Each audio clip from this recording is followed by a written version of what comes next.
Buenos días a todas y todos los presentes. Nosotras también somos compañeras de las expositoras anteriores, entonces nuestro trabajo también surge del mismo ramo, de teoría de género, y puede que entonces encuentren algunos lugares comunes durante nuestra ponencia. Mi nombre es Paula, mi compañera es Claudia, y llamamos a nuestro trabajo Crítica a la construcción social de los cuerpos de las mujeres desde la propuesta del empoderamiento. No pudimos acotarlo más. Claudia va a comenzar con la parte de, definiendo y un poco explicando la noción de estructura que juega un rol importante en la construcción histórico-social de los cuerpos en general. En primer lugar, nosotros vamos a abordar el tema de la fuerza de la estructura en la construcción social, histórico-social de los cuerpos. La primera pregunta que nos viene a la mente es ¿qué es una estructura? Nosotros vamos a tomar una estructura desde la definición de Ferrater-Mores como un conjunto de operaciones efectuadas sobre un grupo o elementos de un grupo, tales que cualquier operación que se efectúe ha de dar por sentado un miembro de ese grupo.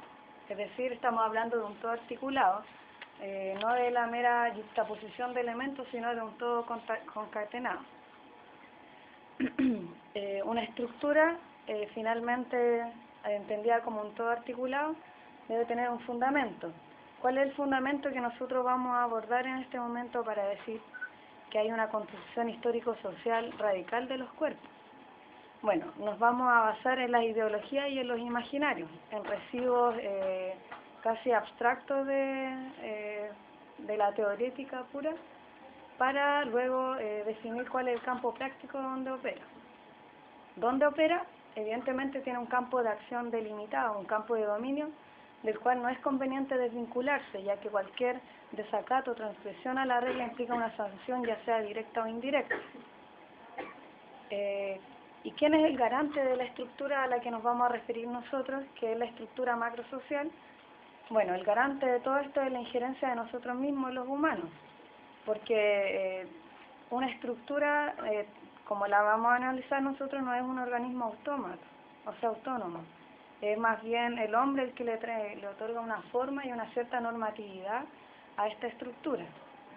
¿Por qué es relevante hablar de la estructura? Bueno, aquí vamos a tomar un poco las palabras de Bourdieu cuando habla de las constantes transhistóricas. La estructura es una constante transhistórica en la medida en que trasciende el momento de su creación y se proyecta en el tiempo y en el espacio.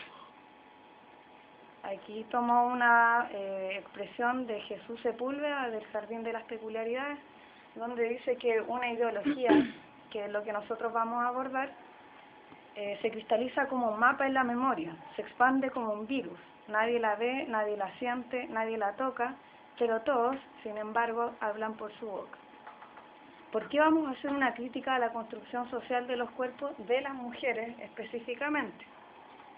Bueno, la construcción social es una manifestación de una estructura, se manifiesta como un fenómeno, porque aparece, irrumpe en nuestra sociedad. Por lo tanto, el modus operandi con el cual nosotros llevamos adelante esta investigación es rastrear una matriz ideológica para develar esta estructura totalizante. ¿Y qué es lo que vamos a develar? Porque evidentemente hablar de una ideología de repente podría entramparnos en un discurso demasiado amplio, abstracto, claro. Entonces nos referiremos específicamente a una ideología legitimada como un paradigma. ¿Cuál paradigma? El paradigma del marxismo falocrático, que se perpetúa en la dominación simbólica y en un lenguaje performativo. Aquí tomamos una expresión de Dussel cuando habla de que finalmente el nacimiento se produce dentro de una totalidad simbólica. Es una familia, un grupo social, una sociedad, una época histórica en la que el hombre nace, crece y dentro de la cual desplegará su mundo de sentido.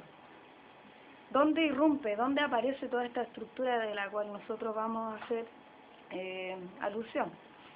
La visibilidad de esta estructura está netamente reflejada en los poderes fácticos de las instituciones y sus rituales. ¿De qué tipo de instituciones y rituales vamos a hablar?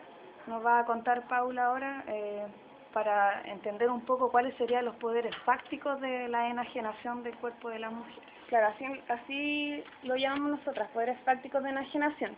Distinguimos a grandes rasgos cuatro ejes que son más actuales. Son, por un lado, la moda, la publicidad, los medios de comunicación masiva y la ciencia. Estos cuatro tienen un rol fundamental que se sintetiza en la propaganda y la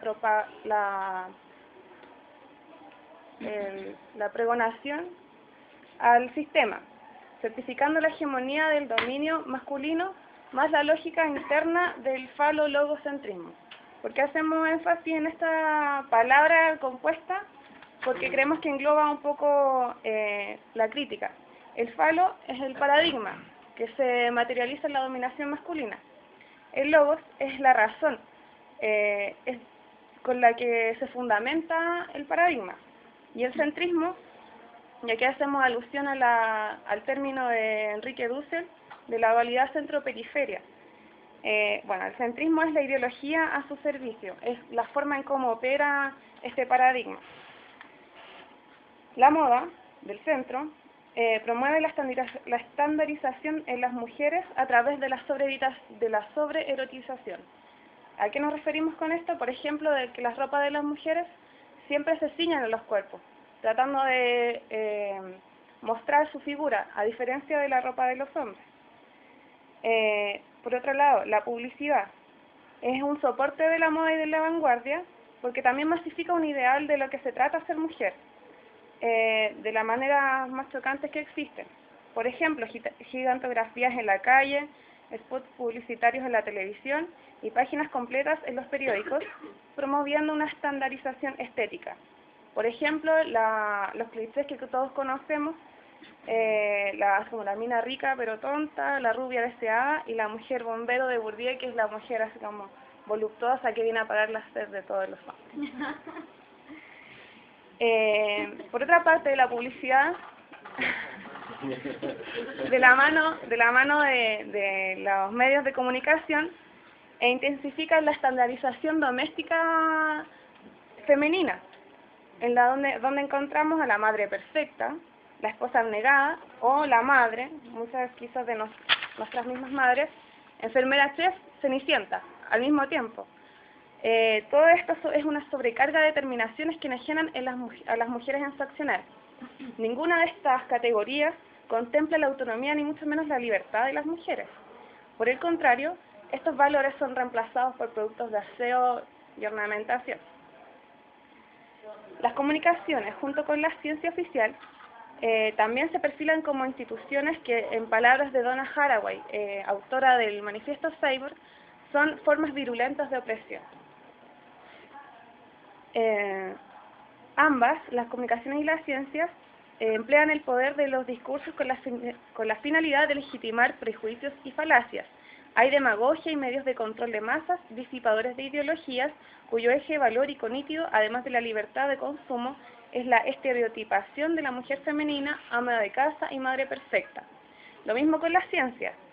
O sea, ¿qué pasa? Que en este espacio se investiga, se comprueban y se publican hipótesis que favorecen el discurso dominante oficial, justificando la colonización de la peculiaridad de la naturaleza. Aquí nosotros consideramos fundamental de que en cada uno de nosotros, que somos parte de la naturaleza, hay peculiaridades distintas, y eso es lo que el sistema va borrando. Estos poderes fácticos, que brevemente los describí, son reforzados claramente por instituciones de mayor nombre y tradición, como lo es la Iglesia Católica. Esta pretende extraer el nomo social desde un proceso netamente natural para justificar la eterna subordinación de la mujer a la masculinidad. Bueno, ya lo citó mi compañera Arlet, cuando Dios, por ejemplo, dice: multiplicaré tus sufrimientos en los embarazos, con dolor darás a luz a tus hijos, necesitarás de tu marido y él te dominará. ¿Cuál es el error en esta parte? ¿Cuál es lo que implícitamente sostiene acá este pasaje de la Biblia? Que afirma que desde ahora tú parirás con dolor. O sea, antes, al parecer, no se paría con dolor. Y lo que hace aquí es como fijar un axioma para debilitar y agravar la facultad de parir. Justifica este dolor en base a una supuesta inferioridad y perpetúa la imagen de las mujeres como dependientes del poder masculino como condición sin la cual no se da su existencia. Bueno, ahora Claudia hablará de Freud, que creemos que es uno de los autores que más ha marcado la pauta en esto de lo que es la feminidad. Que voy a acotar otra cosa antes, que lo que estaba hablando Paula acerca de la ciencia, cómo modifican el discurso para quizás hacer efectiva la propaganda, la publicidad farmacológica, por ejemplo, o la misma publicidad que tiene la Iglesia Católica. Bueno, muchas veces se utiliza un sistema de adecuación o maleabilidad de ciertas hipótesis para que se condigan a pesar de que no pudiera ser así con la prédica representativa. Es decir, claro, cuando estaba hablando de un sistema, de una estructura, de algo como lo totalizante y lo que habla Paula sobre el centro-periferia, nosotros estaríamos situados, coaccionados a participar dentro de esta estructura totalizante y cualquier ente periférico que no quiera sumarse a esta estructura totalizante sería considerado un hereje quizás por la Iglesia Católica o sería sancionado de alguna manera. O se le trata de marginado o alternativo, siempre es como la alteridad lo otro. Claro. Bueno, con respecto a la enajenación, ¿cuáles son los poderes fácticos que enajenan a la mujer? Bueno, lo dijo Paula, un responsable teórico, un referente, un precursor de toda esta teoría es Sigmund Freud, porque él trata a la mujer como un espacio de privación, es decir, un cuerpo femenino como carente de un elemento masculino que es el pene. Entonces habla abiertamente de la mujer castrada y esta teoría se refuerza con la acepción que tiene él de la noción de la feminidad como un enigma, como algo que tiene que ser tratado desde lo oculto, desde lo misterioso. Entonces la feminidad es abordada como un misterio y desde la problematización. Freud además da por sentado la división natural entre los hombres y las mujeres. Aquí hago un poco la relación con Hegel cuando habla de la dialéctica del amo y el esclavo, en donde el cuerpo de la mujer se construye bajo una dominación, bajo una lógica de dominación simbólica, en la que ella está situada en un puesto inferior y el macho está situado en el puesto superior. Las diferencias anatómicas, biológicas, sexuales son naturalizadas y transferidas a la esfera de un homo social. ¿Esto qué quiere decir? Que Freud aprueba un paradigma falocrático, aprueba la desposesión de nuestros cuerpos y es más, aprueba que a partir de la naturaleza de nuestros cuerpos se logren establecer leyes que a partir de ahí norman nuestra conducta y pensamiento.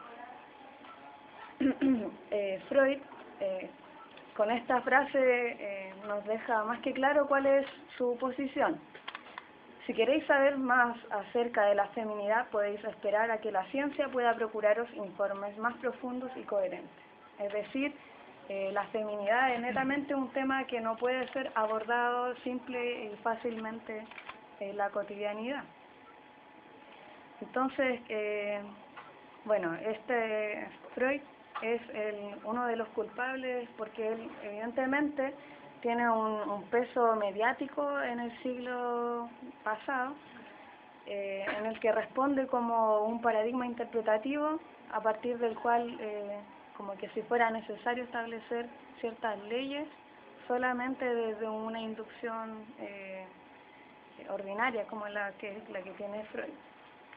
Y ahora vamos a hablar de los espacios de privación más particularmente hablando. Igual quería hacer una salvedad, lo que hizo Freud, él cometió el error quizá, sin quererlo, de identificar el falo con el pene. O sea, podemos decir, ya, todos los penes representan falo, pero no todos los falos son pene. Entonces él lo identificó y así también siguió masificando y dándole fuerza a esta dominación masculina. Que se supone que quien tiene el falo es el que tiene el poder. Entonces, claro, el primer blanco de privación, creemos nosotras, es el propio cuerpo.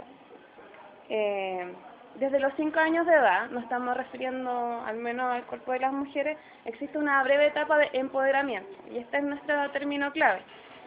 Con esta palabra queremos manifestar la toma real y fáctica de nuestras vidas, desarrollar y potenciar la autonomía y el autogobierno sobre nuestros cuerpos. Ya en esta etapa de breve empoderamiento se manifiesta a la hora de la higiene cuando nosotras somos las que lo realizamos. Pero este periodo de incipiente libertad comienza a verse intervenido tras el fomento de la propia dinámica fisiológica y las etapas naturales del ciclo de las mujeres, ya que con la primera regla o menarquia se acude generalmente al ginecólogo para constatar la normalidad del cuerpo. O sea, ya tu primera regla, corramos al doctor. ¿Por qué debería suceder eso? Si por más que este doctor haya estudiado, no puede constatar la realidad de un cuerpo que él no tiene. Y nosotras, a la vez, depositamos nuestro cuerpo confiando exacerbadamente en la autoridad que presenta el médico o la medicina. Entonces, progresivamente el cuerpo de las mujeres comienza a encarcelarse, se tiene una percepción muy negativa del mismo, sobre todo por la presión mediática y social, y a su vez las instituciones hacen su trabajo también. Generan instancias como son los consultorios, los hospitales, las clínicas, para que acudamos libremente a depositar nuestro organismo. Y esto pasa mucho más evidentemente en el proceso de gestación y parto, porque a pesar de que somos nosotras mismas, las mujeres, quienes llevamos a los hijos en nuestro cuerpo, nuestro vientre, no somos protagonistas del parto, sino que es más bien el equipo médico que se hace cargo de sacar la guagua y te cubren entera, entonces uno se desentiende, se produce un sentimiento y una enajenación enorme al desentendernos a entregar ese procedimiento a alguien más que se supone que sabe más de lo que estamos sintiendo. Y a su vez, este equipo médico es quien le entrega el primer contacto exterior a la guagua.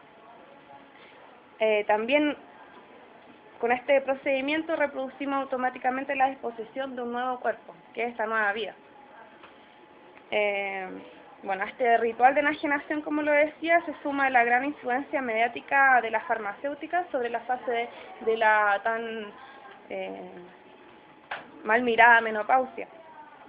También existe una gran presión social sobre este proceso que es natural en el cuerpo de la mujer. Se le ve negativamente como una enfermedad a la cual hay que hacer frente mediante el uso de medicamentos y frecuentemente de psicólogos y antidepresivos. Lejos de ver la menopausia como un momento más de nuestra sexualidad, la vemos con desagrado y la tratamos violentamente. Entonces la luz de esperanza que aparecía en la primera etapa, sobre los 5 años, se ve inmediatamente truncada por lo que describí anteriormente. Y en el fondo es porque no tomamos conciencia de hacernos responsables de nuestras vidas, porque resulta mucho menos complejo delegar que nosotros hacernos cargo de nuestras propias acciones. Bueno, y finalmente con lo que está diciendo Paula, nuestros cuerpos podríamos decir que han sido invadidos, colonizados, violentados por una serie de imaginarios que se tornan ejemplo y objetividad, se corporizan. Hay fetichismos que se reinterpretan desde un contexto particular y por lo tanto la feminidad se reduce a dos principios ejes de la dominación simbólica, que serían la inferioridad y la exclusión. Las mujeres, por lo tanto, estamos relegadas al oculto, condenadas a satisfacer los esquemas de una libido dominante del macho noble y viril. Estamos coaccionadas a cooperar con un sistema en el que se nos aliena. Claro, nuestros cuerpos de mujeres han sido históricamente y sistemáticamente violentados, cosificados, privados, colonizados, alienados y mistificados. Y es en este orden de concepciones en el cual queda circunscrita nuestra alteridad. Ejemplos que saltan a la vista: nacer en el cuerpo de una mujer y ser vestida con atuendos color rosa, perforar nuestras orejas, transgrediendo sin más la inocente libertad de una nueva vida a la llegada de nuestra menstruación, llamarla regla como si se tratase de una norma a la cual hay que obedecer, o decirle simplemente enfermedad como si se tratara de una alteración en nuestra salud, y esconderla más encima con toallas higiénicas porque sangrar por la vagina es símbolo de suciedad, empastillarnos con un Predol o alguna píldora de similares efectos porque el dolor es insostenible, abstenernos del placer sexual que implica el parto y expresar abiertamente una vez extraída la criatura desde nuestro vientre, he mejorado, y luego repetir estas mismas prácticas como si se tratase de un círculo vicioso. Como decía Dussel, se nace desde el útero materno y se es recibido en los brazos de una cultura. Bueno, en la siguiente parte creemos que, bueno, es nuestra propuesta, se desarrolla más o menos nuestra propuesta, que es el empoderamiento y la desmedicalización.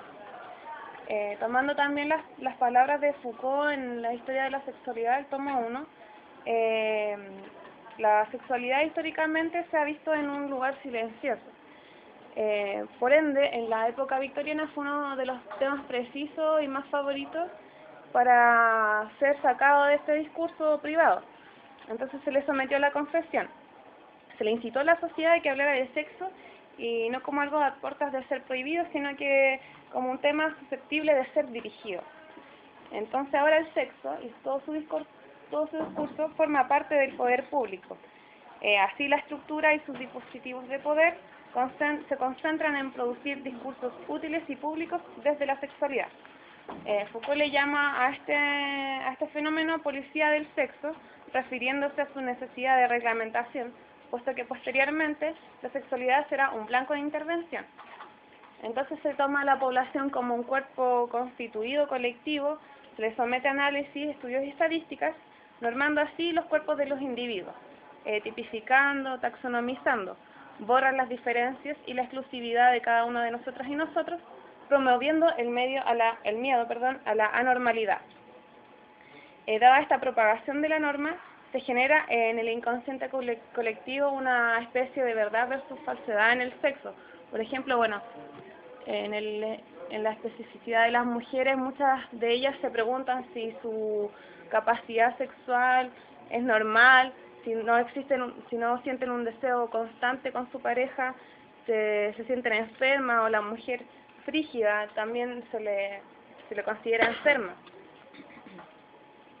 De esta forma, la medicina, bajo el estandarte de la salud, invade nuestros cuerpos hasta las vísceras, con la intención de que le entregamos toda la información posible y actuemos en base a sus parámetros. Por ejemplo, nos fastidiamos en la micro o en el metro, generamos un síntoma, vamos al médico, él nos diagnostica una enfermedad, compramos el remedio en sus mismas farmacias, las farmacias hacen publicidad con el estrés, volvemos al síntoma y así sucesivamente. A este proceso se le llama medicalización de la vida, proceso por el que eventos y características de la vida cotidiana se convierten en problemas médicos y por lo tanto son estudiados y tratados por médicos y otros profesionales de la salud. Esta medicalización de la vida también considera una gran variedad de manifestaciones, como son las fases naturales del ciclo reproductivo y vital de la mujer. En palabras de Márquez y Menú, uno de los problemas de la medicalización es que conlleva la marginación de cualquier modo alternativo de lidiar con los síntomas, ya sea por nuestros propios medios o por la llamada medicina alternativa. ¿En qué consiste la enfermedad? Vamos a estar de acuerdo en que igual la enfermedad puede ser una construcción social, pero no absolutamente. Tampoco queremos caer en la fantasía o en afirmar de que las enfermedades sean una fantasía. Pero aún así los parámetros de patología son flexibles.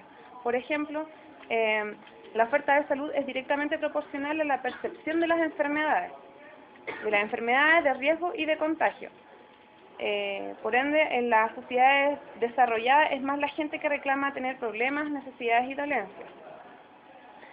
Como la medicina es parte de la estructura que mi compañera definía al principio, también funciona de manera vertical, es su dinámica. Entonces, donde el paciente no tiene un papel protagónico ni mucho menos activo en esta dinámica. Entonces, cito, puede que se le esté conduciendo a la gente a una forma de vida que quizás no desee. Entonces el freno que necesita la medicalización, consideramos nosotras, debe estar necesariamente alimentado con un tremendo cambio de mentalidad e incluso un replanteamiento de los objetivos de la práctica médica. En el caso específico de la mujer, el modo en que le ha entendido la medicina a ella misma y a sus fases vitales se desarrolla en base al miedo, el miedo al dolor. Por este motivo es que la mayoría de los partos en sociedades donde la religión tiene mucha relevancia, como en nuestra sociedad, o también condiciona formas de vida, las mujeres paren con mucho dolor. Es sabido que las fibras musculares del útero están dispuestas de manera que se relajen mediante la acción de la oxitocina. La oxitocina es una molécula generada de forma natural por el hipotálamo, también se le conoce como la hormona del amor. La oxitocina aumenta la libido de mujeres y hombres, por eso durante el orgasmo hay una alta liberación de esta hormona. Pudiendo decir que en este proceso, en el proceso de parto, se interviene en la sexualidad de la mujer y de esta manera se lleva a cabo naturalmente un parto placentero. Dice Casilda Rodríguez que la capacidad orgástica de las mujeres es mucho mayor que se le admite normalmente. Por otro lado, el reconocimiento de la alta capacidad orgástica se ha vinculado a una patología, la ninfomanía, que según la RAE se define como furor uterino o deseo violento e insaciable en la mujer de entregarse a la cópula. ¿Cuál es el error que nosotros distinguimos acá? Es considerar el parto como aparte de la sexualidad femenina. Nosotros consideramos que es un momento más. Por eso es que los partos no son placenteros y se realizan con mucho dolor en nuestra sociedad, por ejemplo. Ya quiero hacer dos alcances con lo que estaba hablando Paula. En primer lugar, sobre la confesión. Cuando habla de la confesión, es como un arma de doble filo para las mujeres de aquella época, ya que todo lo que tú puedes decir puede ser usado en tu contra. Y el otro alcance es sobre la medicina alternativa, que por qué ahora tenemos una concepción de que, por ejemplo, la medicina con hierbas naturales es una práctica alternativa. Claro, hoy en día es una práctica alternativa en el sentido en que está girando en torno a este centro de estructura totalizante de la que hablábamos. Sin embargo, si nos situamos, por ejemplo, 500 años atrás en la historia, esta no era una práctica alternativa, sino que era la práctica oficial por excelencia. Bueno, para terminar vamos a decir que, bueno, la invasión por parte de quienes detentan el poder y todo su aparato ha ido trascendiendo las diferentes esferas que constituyen la vida humana desde que comienza la civilización. Aquí hacemos hincapié en el tema de la civilización, quizás porque probablemente con el nacimiento de la ciudad se produce un quiebre entre el Estado y la naturaleza, a partir del cual desvalorizamos quizás una tradición oral tremenda desde los ancestros. Probablemente, claro, con el surgimiento de la ciudad se desvalora una amplia gama de conocimientos que tenía mucho más que ver antes con la relación humano-naturaleza que con la ficción que nos hemos creado de querer dominarla haciendo de ella estructuras artificiales. Entonces, aquí también situamos el problema de la colonización, que es un periodo determinante en el cual se acentúa y se perpetúa la negación y el menoscabo al otro. Aquí cito a Sepúlveda de Jardín de las Peculiaridades, sobre la colonización y la civilización. Negarle a una persona su forma de ser es colonizarlo. Dicha práctica reproduce la pulsión expansiva de la civilización. La civilización, por lo tanto, coloniza la cultura y la domestica, volviéndola una categoría estándar, es decir, de una cultura oficial.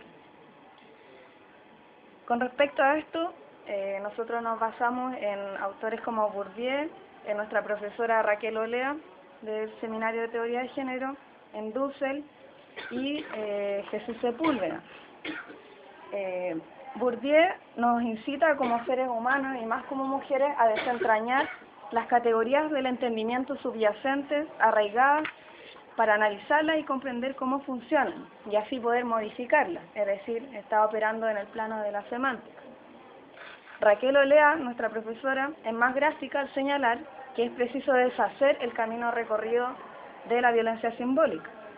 Dussel, por su parte, nos hace un llamado a la epifanía, a la revelación del oprimido, del otro que no es pura conciencia, al libre ejercicio de la desalienación. Claro, porque se aliena al ser del otro, al descolocarlo de su propio centro, al hacerlo girar en torno del centro de la totalidad que le es ajena.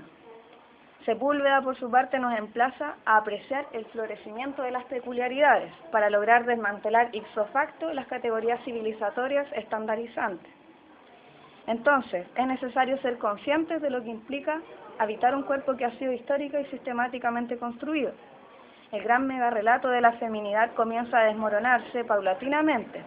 Las instituciones entran en decadencia, se desestabilizan, y aquel todo funcional ya no responde a las nuevas exigencias. Por lo tanto, hemos de tomar conciencia desde nuestro estado, desde la periferia, recobrar nuestras propias fuerzas y emprender una praxis de liberación para regresar al origen de nuestros cuerpos, es decir, colocarnos frente a nuestra propia experiencia. El llamado es a ir en contra de la corriente alienante de un ego fálico, tecnocrático, imperialista. La tecnocracia, ya sabemos, nos despoja en gran medida de nuestros cuerpos y nuestras conciencias. La actitud por excelencia del ser humano bajo el paradigma de la tecnocracia es entregarse a, es decir, entregarse al medio de transporte, entregarse al ginecólogo, entregarse al mercado de la farmacéutica, claro, que acabará con nuestras dolencias físicas y mentales, probablemente sugestionándola una vez más y reproduciendo el mismo sistema. Por lo tanto, al hablar de esta propuesta de empoderarnos nosotras y desmedicalizarnos, ya que es posible, no es una utopía, no es un capricho, realmente nosotras las mujeres podemos constatar que es una práctica viable. Es una responsabilidad.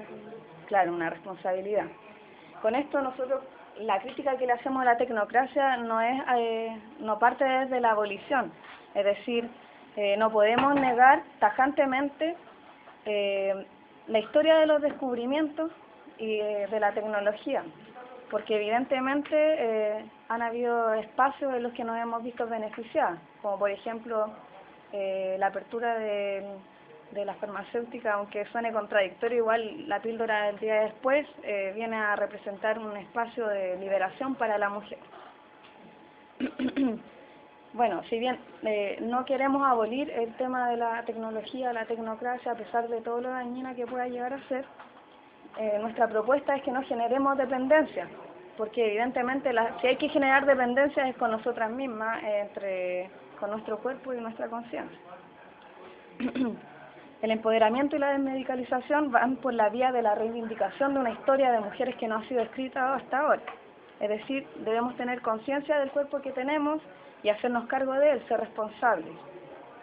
Pareciera ser una ardua misión, y algunos podrían decir, es una práctica de involución tremenda. Claro, porque se expresan desde la asimilación, hábito que no requiere mayor esfuerzo ni crítica. Paula Pérez, amiga nuestra de Chile, nos invita a empoderarnos desde la desmedicalización de nuestros cuerpos, a gozar de nuestra autarquía, a través del conocimiento de las hierbas y las plantas. La cito: recetas caseras y secretos tradicionales practicados por diversas mujeres a través del tiempo, estos han resistido por tradición oral de voz en voz, de cuerpo en cuerpo, convirtiéndose así en nuestros mejores secretos de brujas guardados. Te recomiendo que confíes, nada de esto te puede matar, al contrario, al contacto con las plantas te ayudará a conocerte y a tomar conciencia de una autonomía que llevas dentro. Finalmente, un cuerpo libre, no cosificado, no privado, descolonizado, desalienado, no mistificado es posible. Desmedicalizar y empoderarnos de nuestros cuerpos son vías que se pueden ejercer simultáneamente y solo es preciso tener el coraje para hacerlo. Gracias.